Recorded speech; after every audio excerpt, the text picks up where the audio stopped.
Hey, what's up, everybody? I got something that I am excited to share with you all.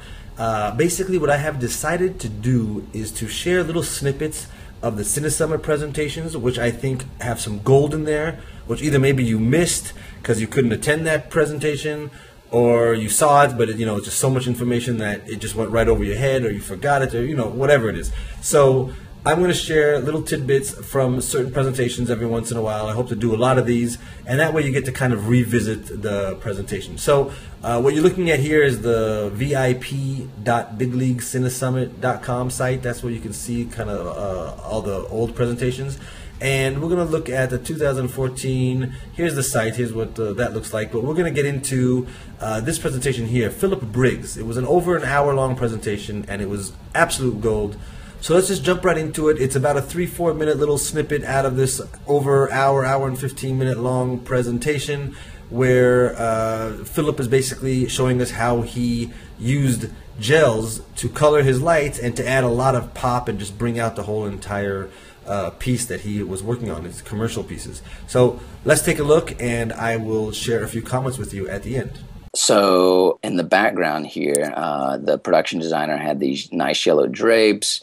And then they were playing with these kind of pinkish type things, these pinkish drapes here. And you see he did a really good job of balancing out the frame with his production design and in terms of having a set color palette. So when I am in an environment like this, I play off of that. And if you'll see on the ground here, this is like a canary yellow that we hit the ground with, which was great. They, I think, took the back off of this shelf for us and ended up, we put diffusion on it and then fired in a magenta gel, whatever light source we were using. We put magenta gel on it so that it would kind of complement kind of the pinks that you find in the environment.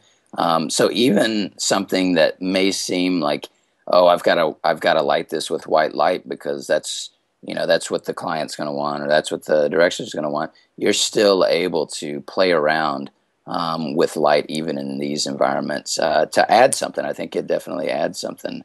It's adding a lot of depth, which, in other words, I'm trying to picture taking that yellow off of that floor, and then it would have just been a very boring kind of gray all the way through at the bottom. Yeah.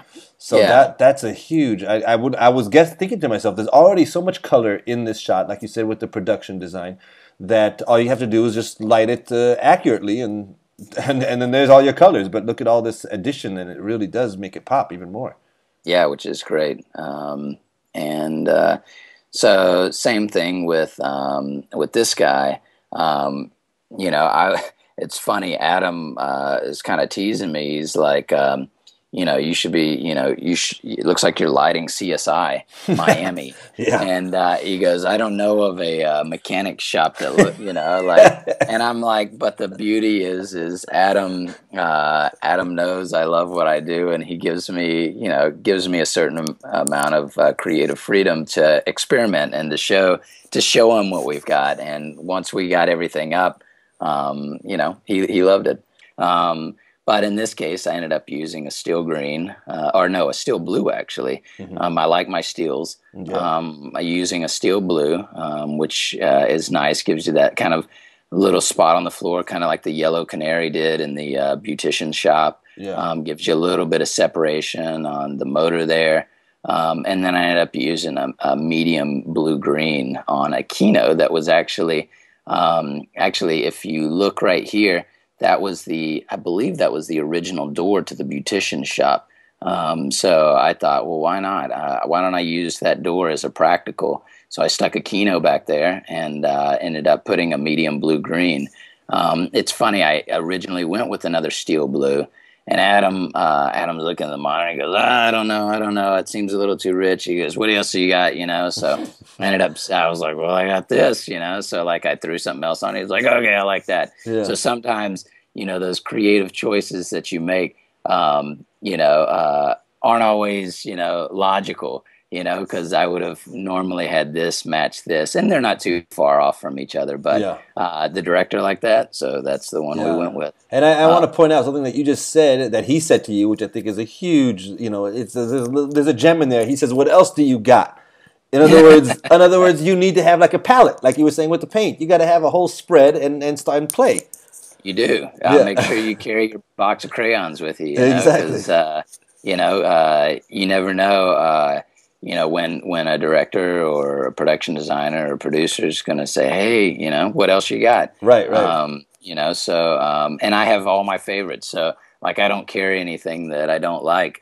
So, I'm going to like pretty much anything I get to throw up as long as the color combination works. Gotcha. And you'll see, like, in the foreground here, we've got the quarter straw going again because that's just my go-to. I love quarter straw. If you see, like, on the ground here and on the tables and stuff, and our actors in this situation, because of the environment we were in, were like, oh, this is clean, this is white, this is the way that it's going to be, in terms of just nice, commercial, clean. But fortunately, we got to really play around within the squares. Okay, so there you have it. That was, very informative. In 3-4 minutes, that's a ton of information. An hour plus of that I know is impossible to retain, and that's why a lot of people have opted to be able to see these over and over again. But what I want to do here is to give you an opportunity to kind of revisit some of these. So, a couple of things that I wanted to point out here in this image that you're seeing in front of you. Philip mentioned something that, and I hope it didn't go kind of right over your head, but the production design, right? This is about cinematography, but a lot of times you have to do this on your own, either on your own or you need to be responsible for bringing in a production designer. I mean, all these colors are all very, they're all chosen specifically. You see here yellow, then you see here yellow down at the bottom, and they're kind of across from each other as opposed to right next to each other. You got the red here, and that's playing off with all kinds of pinks and reds. He mentioned a lot of this stuff. So, but what he did was that he complemented all those, right? That's what he mentioned, is that you see that yellow on the floor, but I want you to mentally imagine that yellow not being on the floor. This would be a completely different kind of a shot. It's just kind of boring. I wouldn't say it's boring, right? Because the production design here is amazing. But what you need to take away from this is how to complement what's already in your scene with certain colors. So he did that by splashing some yellow here on the floor with a light, which if he didn't point that out to us, I don't think we would have noticed it, which is the genius here. It's just subtle enough to where it adds a lot, but it is not overbearing where you say, hey, how did that yellow get on the floor, right? It just adds a nice texture, nice color to the overall image and just transforms it all, because without it, it would just be like a gray carpet. And that gray carpet might not be all that, all that enticing. So that's a big deal right there. And then the way he said how he took out the back of this this little compartment here where you have like these shampoos and whatnot in there, and shine some light to come in through that is amazing. Look at how it glows. Now, you're not watching this and saying, oh, wow, that's really catching my attention. But it's these little splashes that are just making the difference. In this case, the production design with all the colors are really doing an amazing job to make the whole image pop. So, but you might not always have that. So keep these things in mind. Look for things that you can complement, and just notice how I really like the way the floor here is making the floor not so boring. And that's just a beautiful, this little area here where he basically makes that thing glow. I mean, you have to think outside of the box. He kind of went behind that and put a light coming through it. And of course, he picked a color that matches everything. So it's got a little bit of that pinkish hue, which you can even see matches this blow dryer and even the reds. It's all in that same vicinity, that same thing. So moving along to the second shot, I'm not gonna go too much into this, but it's the same idea. If you take that blue off of the floor here, you would have again that kind of dull floor. So this really ties the entire image, because there's so much got the red toolbox back there, the red car, and you got other colors through here, and then that little splash of this bluish what do you call it, the blue steel kind of a thing. It just makes the whole image more full, and that floor becomes, instead of a dull gray floor throughout, it just makes the whole thing pop. And as he mentioned, notice how it's hitting this little engine block or whatever that sucker is, right? And that also is a big deal, because if it didn't have that little green, you know, that little steel blue that's hitting it, it also, okay, it would be cool, but it's just adding that little bit, you know, same deal. And then same thing back here. He said that he added, I forgot what it was, but the straw, I think it was. This floor, again, it's getting just a little bit of that color and makes everything much more appealing. Instead of a boring gray floor and a boring gray kind of colors back there, this whole section here to the right of the frame now has a lot more of a pop. So this is stuff that we may or may not be utilizing.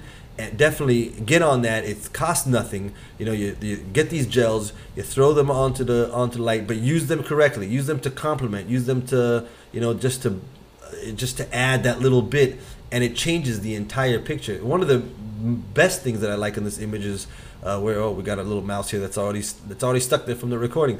But you'll see back here and he mentioned this too, this little bluish kind of color that's going on there. It's just all these, you know, one of them alone might not do it, but you put just these three things that I'm mentioning together, and this entire image changes for the better, and the production value goes through the roof. So those are my little minor comments. The main thing is that I wanted you to have an opportunity to revisit this little snippet. This is over an hour long presentation, and it's all full like this.